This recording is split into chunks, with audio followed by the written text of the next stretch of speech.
Next on Sunday Square Off. Ever since the passage of Obamacare, Americans have been hit by broken promise after broken promise. Senator John McCain is clear as can be when he's fighting Obamacare, but saying two different things on immigration.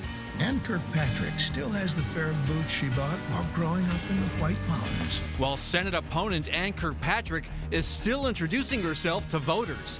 Who has the edge after week one of their Senate battle? Plus, the latest Arizona polling numbers on Trump versus Clinton and where Latino voters stand in our campaign report card.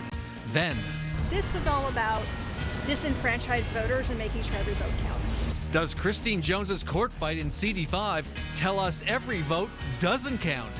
All that, plus your thoughts on this 15th anniversary of the September 11th attacks, right now on Sunday Square Off. It's the stretch run for Decision 2016. Just 58 days till Election Day. That's less than 2 months, but only 31 days, 1 month, till early voting begins here in Arizona on October 12th.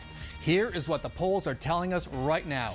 In the presidential race, the website 538.com shows a virtual toss-up. Republican Donald Trump leads Democrat Hillary Clinton by 3 points, 46.5% to 43.4%. Libertarian Gary Johnson gets 8% support. In the U.S. Senate race, Real Clear Politics polling average shows Republican Senator John McCain up 8 points over Democratic Congresswoman Ann Kirkpatrick, 44.7% to 36.7%. And a new poll of registered Latino voters in Arizona by America's Voice and Latino Decisions shows 70% support Hillary Clinton, just 18% back Donald Trump.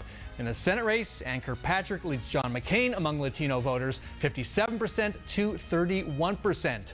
We will start today breaking down the Senate race. Joining us to discuss all that and more, Arizona Republic columnist Lori Roberts, Roosevelt School Board member Lawrence Robinson, and Chip Scutari, a former Capitol reporter, now consultant at Scutari and CSLAC Public Relations. Welcome to you all. Going to the Senate race, Chip, how troubling are those statewide polling numbers for Ann Kirkpatrick, down 8 points to John McCain? I think it's very troubling. I think whether or not you like John McCain or not, he's a known commodity. He's got a national brand. She has a lot of work to do. He's running an incredible grassroots operation all over the state. So I think it's a big uphill battle for Ann Kirkpatrick, and I think also making it worse is all these problems for Obamacare. With insurers pulling out, we may talk about that later in the show. That's another issue that now McCain can hammer away on. So I think looking at this right now after Labor Day, John McCain's in great shape. Ann Kirkpatrick, meantime, fixated on this wanted poster that has bullet holes in it. That's been going on for, her campaign's been pushing that for 2 weeks. She's also with ads that introduce herself to voters. Again, just a month before early ballots go out. Is she where she needs to be? Look, I think that shows a level of confidence. When you have a former presidential candidate, a native son, and a senator who's been around for so long, only win his primary by, what, 52% of the vote in the Republican Party? I think that's an alarm sign for McCain, not for Kirkpatrick. I think voters are looking at the narrative and at the person here, and I think McCain is the one who should actually be a little worried. Look, she outperforms every other Democrat because she has the rule vote. She won a lot of races and pulled a rabbit out of a hat up north. I think she's going to do it again. That's been the reputation. We'll have to see. Meantime, McCain's sloppy start on immigration. He has two websites, a Spanish language website, an English language website. They're both saying different things about where he stands. Yep. English McCain is tough on the border and wants to do something about the crisis of the unaccompanied minors coming over. Spanish McCain is all about comprehensive immigration reform and a pathway to citizenship for dreamers. Two different websites saying two different things. Both are sort of accurate, but it goes to emphasis, and he opens himself up to the criticism that he's trying to be all things to all people, or a different person depending on the audience to whom he is speaking. But I'd say that's just tailoring your message. I've seen politicians on the left and on the right. I've traveled, when I was a journalist, you speak different to a Prescott Chamber of Commerce than you would to maybe a nonprofit group. So I don't know if it's sloppy. I think it's McCain being strategic in his messaging. And I read your column, Lori. I think all the things he said were true. He was part of the Gang of Eight, but he's tough. He wants a tougher board of security. So I don't know if it's sloppy. I call it strategic and good messaging. He wants to emphasize Latino voters in this race. You saw the poll there. He's down by almost 20 points to Kirkpatrick. He just wanted to build the dang fence one election ago. Look, I think voters are going to come out in droves. A lot of new voters, Latino voters, they're going to see that he has not distanced himself from Trump. And I think we're going to see a different outcome than the polls are suggesting. How does Kirkpatrick close this gap in the next month before early voting starts? And then, of course, the big push comes right before Election Day. How does she close the gap?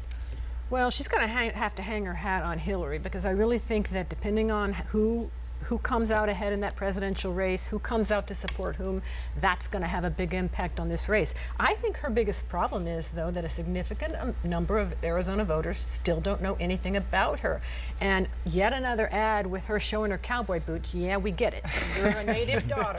You grew up on a ranch and you wear cowboy boots. Is that enough to beat McCain? I don't know. On the other hand, McCain's got that albatross called Donald Trump. He can't around his neck. He can't distance himself because he needs it for the base, but he can't be too close either because he needs those new voters. And that's the first time anybody said the word Trump in this conversation. Kind of late. What about Trump? How much tougher is it getting for McCain with that immigration speech and Trump talking about Putin? I think McCain has to walk the fine line of, he's supporting the nominee, but he's also going to criticize Trump, on the Gold Star family, on POWs, on anything.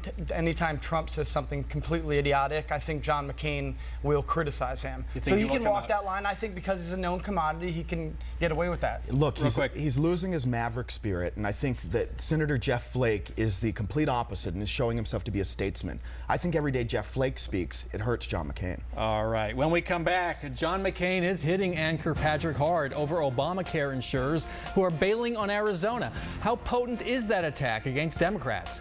Plus, new polling shows half of Arizona voters back legalizing marijuana. Is that good news or bad news for supporters? Stay with us.